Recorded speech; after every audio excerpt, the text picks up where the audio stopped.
تعالوا بقى شوفوا القمر اللي انا عملته ده عملته ازاي. طبعا فول بتاع السحور كهرمان، جميل جدا وسهل وبسيط.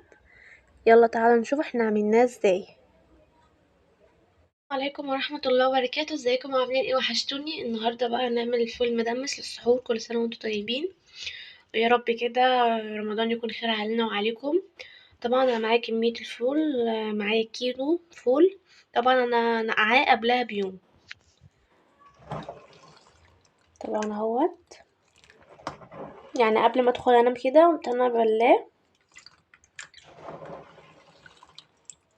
وطبعا اي نوع فول تدميس تستخدميه عادي، مش بقى موضوع الفول الغامق والفاتح والكلام الفاضي ده كله. طبعا ده كيلو. انا هدمسه مش في الدماسة عشان الدماسة اللي عندي صغيرة، فانا هبدأ ادمسه في حلة الضغط.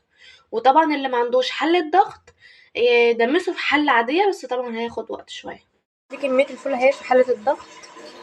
ابدأ انزل ببصلاية وقطاية وليمونة اهيت، وكمان معايا هنا عدس، 4 معالق عدس على الكيلو الفول. تمام. المقدار اللي انا هعطيهولكم ده كيلو. فطبعا انت لو عايزه تقللي الكميه هتحطي معلقتين 2 من العدس، برضو ليمونيه وبصلايه وقطايه.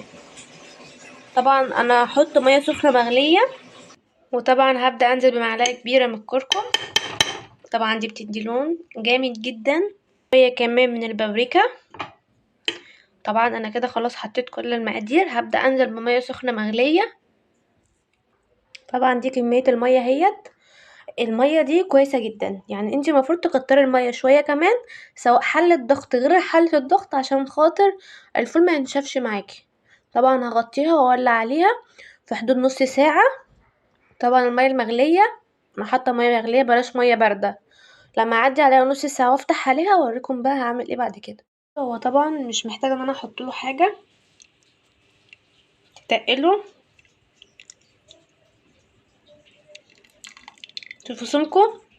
بس برضو هحط معلقتين كبار نشا عليهم مج ميه كده محترم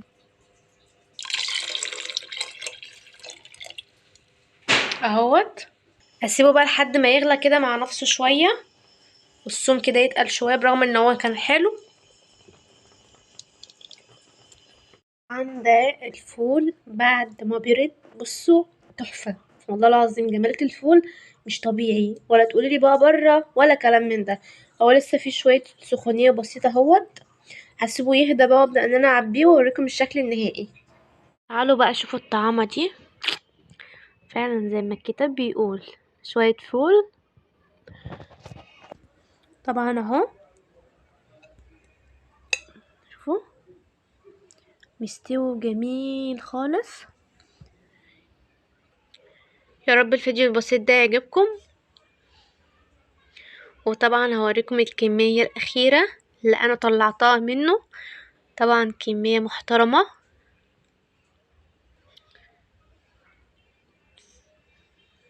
تعرفوا بقى تعدوا لحد كام؟ اهي دي الكمية اللي طلعت. ده 1 2 3 4 5 6 7 8 9 10 11 كيس محترمين من كيلو من الفول. طبعا انت بتعبي على حسب انتوا كام فرد والكلام ده كله. اتمنى يا رب كده الفيديو بتاعي يعجبكم. اشوف وشكم على خير وان شاء الله تستنوني في كل جديد.